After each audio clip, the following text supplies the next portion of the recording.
Good afternoon. Today I'm going to be in conversation with a groundbreaking figure on the London internet football fan cultural scene, musician, journalist and Arsenal fan, Chinksey. So join us for some of his thoughts and insights and reflections as I unveil the face behind the voice.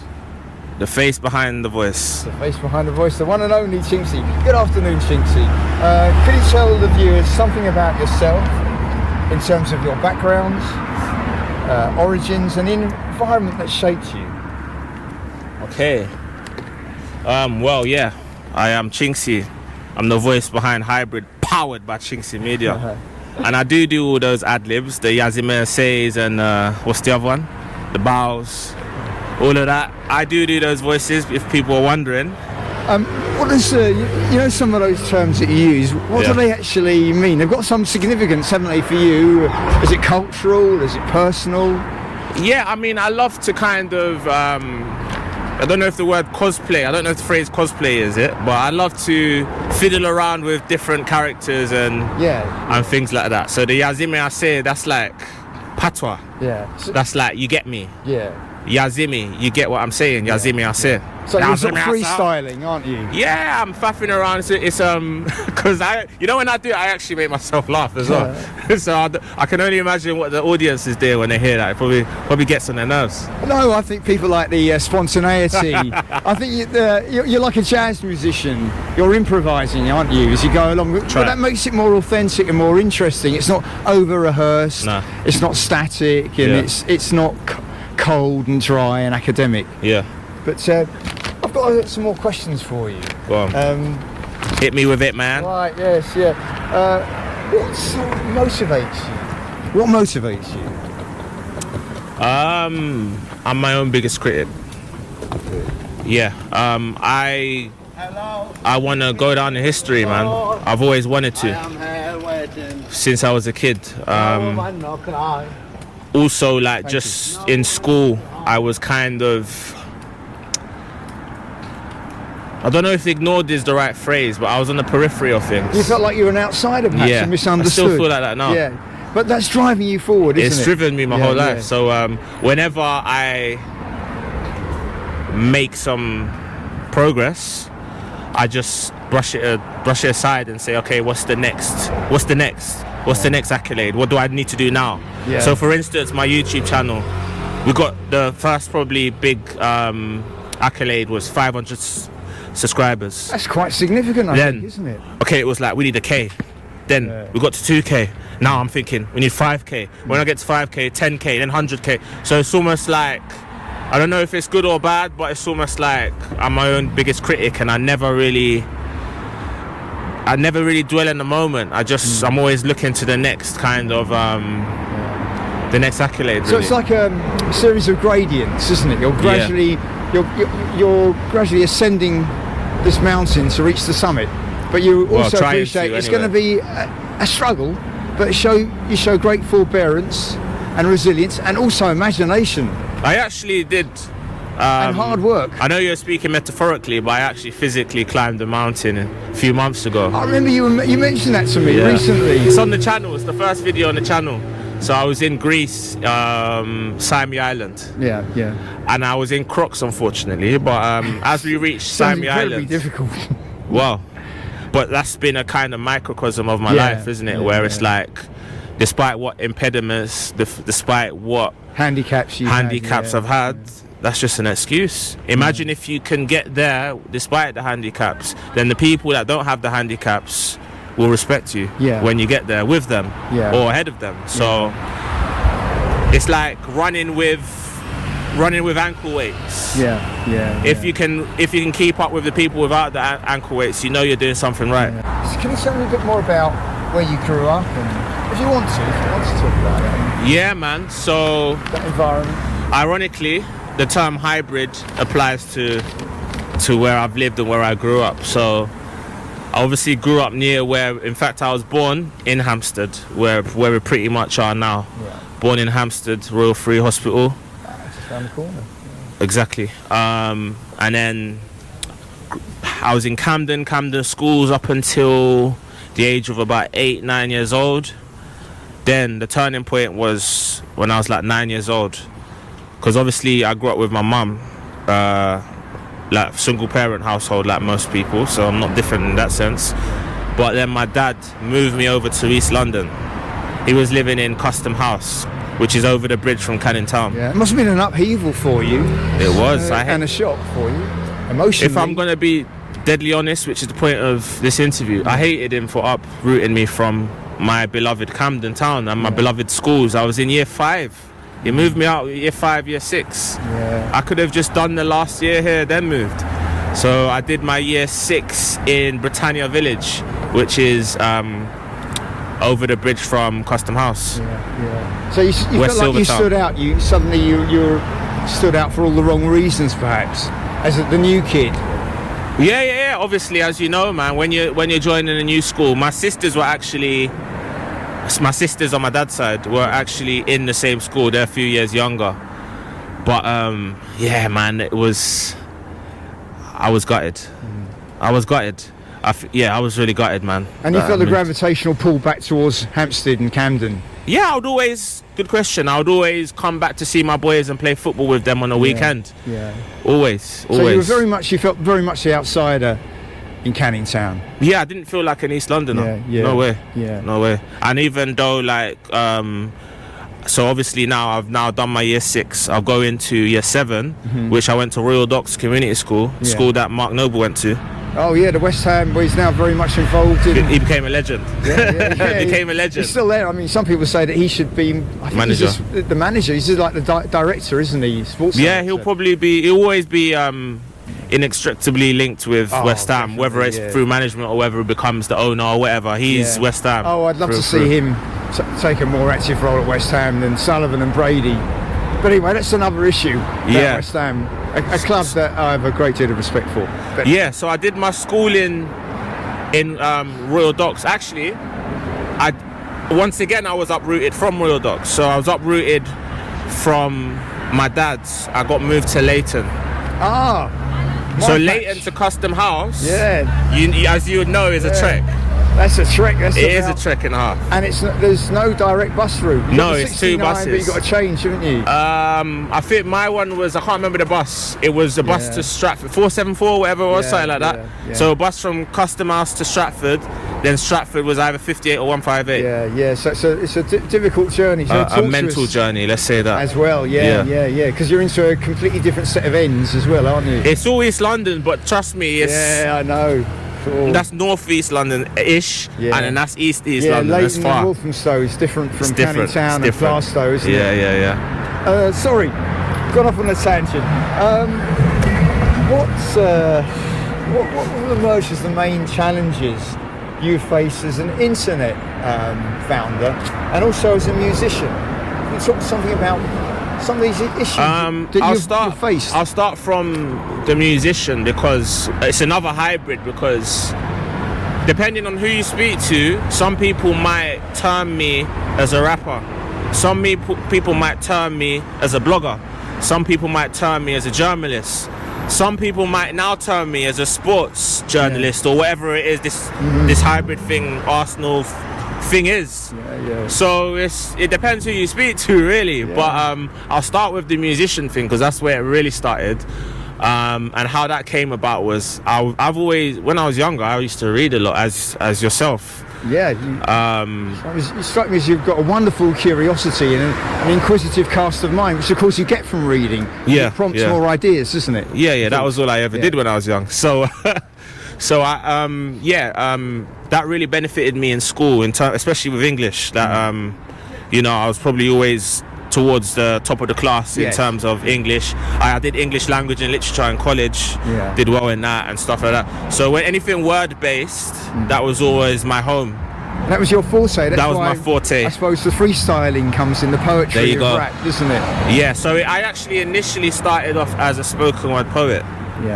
Before I kind of carved myself, because there's a similarity, but it's just, you got to tweak it slightly. I think over the years I kind of understood how to kind of tweak it. So going from a spoken word poet, or going from a poet to spoken word poet, or even you can start off by saying a book writer, story writer, yes, to poet, to spoken word poet, to rapper. It's like kind of along the lineage. And you've got that. The difference is you've got that approximation with music, haven't you? You've got to approximate to the beat. Exactly. To the harmony and the melody. Yeah. So so anything words based, anything words orientated, that's kind of my home really. So music was always going to be something that I would acclimatise to very well. Yeah. So it's an overlap, isn't there, really, between being an artist, a musician, and also being someone who's part of your role is to work with words, about expression, and looking for a truth perhaps at times, aren't you? Seeking a truth with words as a journalist, and also now as an internet content creator. I think that's the word. That's the word you can probably use for what I'm supposedly am now, content creator. I'd say overall, but you've got that sense, many facets, many sides. You're a complex mosaic, aren't you? That's why I worked out. I went through my whole life not knowing what I was, and then I think I had the eureka moment probably last year, this year, that the best way to describe me is hybrid. And that's just everything about me, whether it's me or whether it's what I do. Hybrid. You're a universe of thoughts and ideas, aren't you? I think we all are in everyone a way, but not everyone has perhaps the confidence to give expression to those ideas or to show those different sides of themselves, because they're worried about how they're going to be received, peer group pressure, and conforming to the lowest common denominator, which is not necessarily in the best interest of people, because you've got to be accepted, haven't you? I feel like when you kind of jump into this in someone's face, like when you do things like music, rap, you're at the mercy of the People's audience, social values. So you've got to have thick skin. So I feel like maybe the first part of it, when you're new to it, it's like it hits you, but then after the first few bullets, you start to develop that thick skin. Absolutely. And then that will help you not just in life but in anything you do that's public facing. I think it's so very you become brave, immune to it because you're facing scrutiny. It's very easy for people to criticise when they're carping from the sidelines and sneering at you. What are they doing? And ultimately, I think you should. I think there's a wonderful quote from Oscar Wilde about some people's opinions. Some people's opinions are as insignificant as a thin foam that froths upon the sea. I love that frivolence there. Sorry. Loads of F's. That was amazing. Not really good on the pronunciation. But that leads me to another question. How do you cope with your critics? In terms of comments, I'll do it for that. In terms of comments, you can look at. I like to simplify things. Really, that makes things so much easier. So it's either, if you get negative comments, either keep them for the algorithm or block them immediately. Easy. Simple. Keep them, leave them lingering there for the algorithm, because the more comments there are in a video, the more YouTube pushes it out to a wider audience. And the fact that they've actually not only clicked on your video but took the time out to write on your video is one thing, because so it's quite you're ironic. doing something right that to be thrown in their face. Okay, they could have just watched it and not said nothing, but instead of just watching it, they want to write something. That's actually doing you a favor, because you're more likely to now be pushed to a wider audience because of their comment. So even though it may be less than complimentary, in the wider scheme of things, it's actually helping, because it helps to get more of an audience in the long term. In an actual weird way, Or you could just block them and they just go back into insignificance. So, I don't really... because these people will never, ever... either never ever see you, or see you and never say nothing to you. So it's like, okay, it's not real. This is... So once you have that mindset... It's a doddle. They're just armchair critics or... keyboard warriors. And they're watching you. You're starring in this show, and they're in the periphery. And if you now engage with the people on the periphery, you've given them life. Or however, if you ignore them, they stay on the periphery and they're still peering in. But they're just observers. Well, they're peering through behind the curtains, through the keyhole. Curtain twitchers, as they sometimes they're coming. Taking notes. Exactly. But not having anything constructive to say. There you go. I think that's really interesting. Are you, what are your hopes for the future in terms of how you see your music, your channel going, your writing? Well, I mean, what a question to ask. I mean, it's a sort of existential question, but how do you see the future? Oh, well, I've made this my blood, sweat and tears. I've made this whole hybrid thing, whatever we're doing now, my blood, sweat and tears. So if anyone saw how many hours I've been putting into this physically with my hand on my phone, you know, stuck to my phone for God knows how long, people think I'm mental, but luckily I'm just in my own cave that no one can see what I'm doing. So I'm just but no, all jokes aside, I'm trying to get this to a point where now I can kind of make this a certified business and then give the man them, as you say, an opportunity, because they would have seen, certain people have seen my channel from the very bottom, from the, you know, the start till we're trying, and we're close to actually getting to a situation where we're actually, because my thing is now, I've always said this to myself, stop complaining about gatekeepers. If there's gatekeepers, the house is there. Go and get your own gate. Go and get your own gate and find a way into the house. And dismantle the old gate as well. Yeah. But I think, you know, every day you have in this world is an opportunity to get into that house. So don't make excuses. Just use the time you have to find your way into the house. I think you were talking about, you know, locking yourself away, but you don't strike me as being a person that wraps themselves in a kind of monastic gloom. You strike me as being a very kind of open, sociable, gregarious sort of guy, and that's the impression I get from my interactions with you as a friend. You strike me as being a very gregarious, sociable person, not a sort of solipsistic soul or a misanthropist who locks himself away. I think you're very harsh upon yourself. Can I ask you another question? You know, a lot of people on that subject, a lot of people, when I ask them, when I tell them that I'm actually super quiet and just super reserved, they're like, what? No, you're not. But I'm like, yeah, but that's to you guys. But when I'm not with you guys, I'm just very quiet and just very reserved, and I just go about my business. Like you wouldn't even hear me. Many sides to your character, aren't there? Maybe. Like us all. What advice would you give to young people from diverse backgrounds who are hoping to start out perhaps in the music industry or maybe on an internet platform of their own? What would you say to them? I would say, what, for a young person? Yeah. Don't make excuses. Use every moment and everything as an experience, because when I'm looking back to like when I first started with music, like when I'm just a young budding, I'm not going to give my age away, but when I was a young budding musician. But you're a wise 22, aren't you? You're a wise 22. Thank you. When you're a young budding musician, it's like everything's new to you. Comments might get to you, things like that. But looking back now, I'm thinking, how I am now is completely different to back then, and a lot of it is to do with the thick skin that I've actually managed to kind of create, you know. Let things bounce off you. Bounce off me now, like I'm completely different person.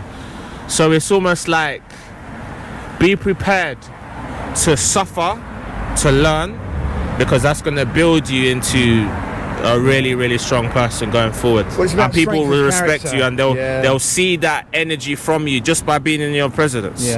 They'll see. You strike me as being always very positive and hopeful and optimistic, and it must be difficult sometimes to summon up the energy to keep going, because when you're in your particular realm, in your area, you get people knocking you all the time because they're jealous, or they are worried that you're going to eclipse them.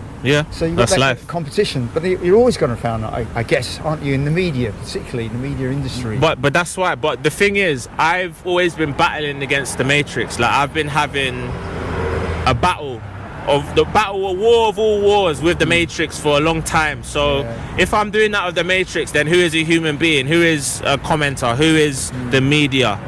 I'm battling with the Matrix here, with the system. I think that's an important point you're making. Have you encountered a lot of racism? Well, that's what I'm saying. Can you? Institutional, I think it's embedded in the structure of our society. And it's really difficult for people. And of course, people that are saying complacently, oh, things are better now, it's coming from a really low base. Yeah. If you compare it with the 70s, okay, you're not going to get the overt racism, but you've got things like the criminal justice system, education, housing, health outcomes, employment. It's there all the time, isn't it? I mean, I could probably consider myself fortunate or unfortunate to have worked within most sectors and most industries out there, and I've just seen one common denominator, as I go back to the word matrix again. So that's obviously something I've kind of semi come out of now, and I've obviously used my time towards this now, and hopefully this is the way forward. I think it's really positive what you're doing. Would you like to say, for the benefit of the viewers, what do you think, how do you think things are going to unfold in the next couple of years? In what sense? Sorry, for young people, how do you see their future, particularly for a lot of youth in working class areas of London, where, I mean, there doesn't seem to be a lot of hope for them, or even few resources? I mean, I don't think that's the best mindset to have in terms of, because it's an age-old adage. I mean, people older than me would have said the same thing. People younger than me will say the same thing. So work harder. And don't blame the game. You didn't create it. You're in it. Okay. I assess it, analyze. I think when you analyze and assess, everything's easier. I'm a weirdo. I analyze and assess, and nothing wrong with that. I'm meticulous, and that makes things easier for me going forward. I think it shows that you've got an independence of mind, and you're refusing to accept the conditions that are laid down. You don't have to accept it, do you? Nah. You can fight it. I don't mean fight in an aggressive way, but show your qualities. Intelligently, And I think it's really sad that a lot of people, what happens to them is they internalise all the negativity around them. And they just... But it's an easy excuse. I feel like finding solutions is better finding excuses, because it's not going to get you anywhere. You're just going to be moping around, and you end up in a spiral of depression which you can't get out of. Who wants that? Waste of time, mate. Gloom. Get better, improve. That's it. Well said. Well, I think that's been a really interesting interview. Is there anything else that you'd like to say? It's been really thought-provoking and insightful. Is there anything else that you'd like to add? I mean, this is the problem. It could be so many things. I'm sure, like, I'm going to think of about 5 things in about 5 minutes. But what I will say is, man, anyone that has any hopes and aspirations, don't let no one stop you. Yes, I agree. Think, I'd say, to make it easier for yourself, look at people that are doing similar things, see what they've done well. I think when you plan and you assess, because you see all the stuff I'm doing now, I can even show you, I planned it almost to a T. So like to what my name would be, I created the brand myself, I created the colouring, the names of it, how I'm going to go about it, who I'm going to interview, how much I'm going to spend on all of the equipment we're using right now. That must be really... Every single thing, I planned it to a T while I was in Greece. So to see it just now coming into effect is mind-boggling. And but obviously we've got a long way to go. But it's just amazing to say an idea that started from a little nugget in my head is starting to come to fruition. So my point is, planning can get you so far. That could be the best thing you've ever done. Planning, assessing, analysing. I think that there's a lot of seeds that are germinating. And the present I think the present contains the seeds of future possibilities, isn't it? And it is difficult for a lot of people, but you mustn't give up. You mustn't capitulate to what seems to be the odds that at times can be stacked against you, because that's where strength of character, I think, comes into play, doesn't it? I mean, one of the things, are you planning anything special at Christmas? Is there any plans have you got for a show or an event? There's talks, a few things, always planning, always got things in a pipeline. Always a lot of things in the pipeline. I've heard that perhaps Kivsey, a big day from West Ham, there's a couple of other people that are interested in doing something with you at Christmas. This could be a London sort of football fan cultural roundup. There's possibilities here, I think. There we are. Exactly. Is there any... sorry, I'm trying to think of another question to ask you. It seems as if we covered quite a large area at the moment, but there's more to say. Perhaps another interview in a few months' time. You could come back to this very spot here. Make it tradition.